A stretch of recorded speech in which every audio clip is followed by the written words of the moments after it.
Lindsay Burke of the Heritage Foundation to talk about national education standards. Welcome, Lindsay. Are you there? I am. Oh, okay. Welcome to the show, Lindsay. Thank you. So I believe Heritage held a conference earlier today on this national standards issue. What can you tell us about the discussion that took place there? We did. It was a great conference, and this really examined the Obama administration's push to nationalize the content that is taught in every local public school across America.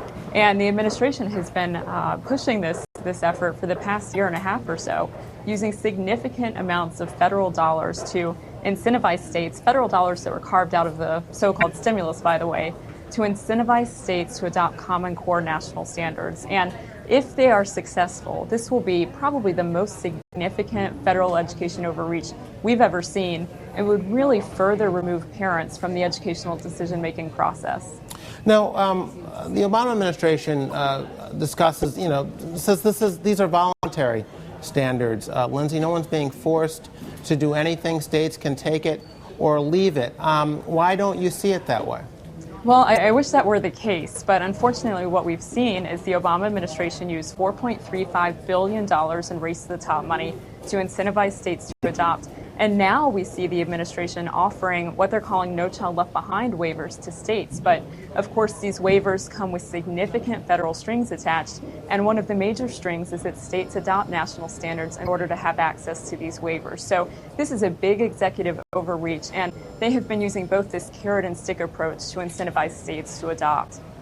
Now, my understanding is more than 40 states, maybe something like 45 states have already adopted the standards. Has this battle been lost, or are states rethinking this at this point?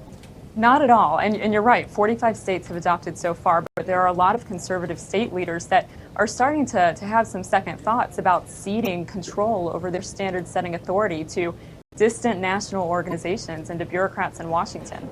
And I think one of the reasons they're starting to have some pause is because now we're starting to see the price tag come out.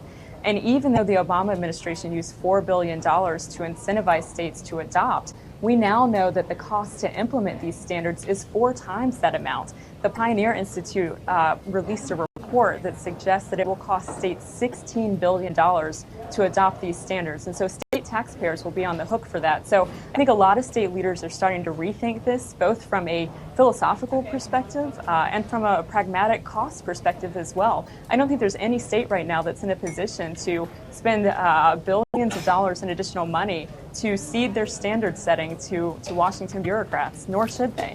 Well, let's talk about the substance of the arguments that proponents of national standards make, aside from these 10th Amendment concerns and aside from the cost and so forth. They point to our international competitors, for example, and they point to Americans' performance on international tests and how poorly we do against countries that have national standards themselves. They also point to what we had under No Child Left Behind and before then, which is states setting their own standards, and that sometimes these standards were essentially meaningless, how the states would set standards that at a very low bar so that more children would do better, and they could say they had high passage rates and so forth, and we need to avoid that. How do you address those concerns without national standards? Well, part of the reason we saw states watering down those standards was because of federal overreach in the first place, because of No Child Left Behind, which levied sanctions onto states if they weren't able to get 100% of students to be proficient. And so we did start to see states water down their standards. But the reason we saw that was because of federal overreach in the first place through laws like No Child Left Behind.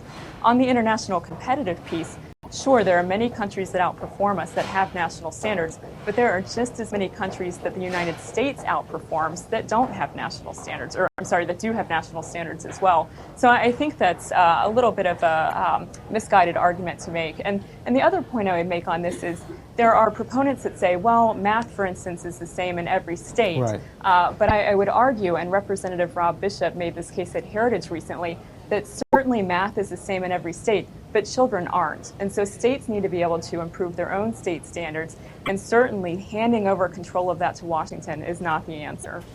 Where does the No Child Left Behind renewal stand at this point? Because, as you mentioned earlier, referenced earlier, a part of this process of imposing national standards has involved issuing waivers to states, No Child Left Behind waivers, if they adopt some of these proposals that the administration favors. Where does that debate stand right now over renewing No Child Left Behind?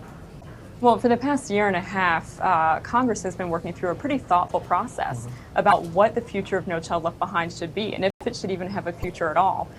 There are about 5 proposals that have come out of the House Education and the Workforce Committee that would significantly reduce the federal role. There are proposals that have been put forward in the Senate, and then there are conservative alternatives like A+ that would allow states to completely opt out of No Child Left Behind. So Congress has been working through a very thoughtful process about what to do with the law. And then the Obama administration decides to step in and completely circumvent Congress and tell Congress effectively, sorry, your time's up. We're just going to start issuing waivers to states that agree to our preferred policies. So right now we're at a very interesting point where the Obama administration is effectively trying to rewrite No Child Left Behind from the White House.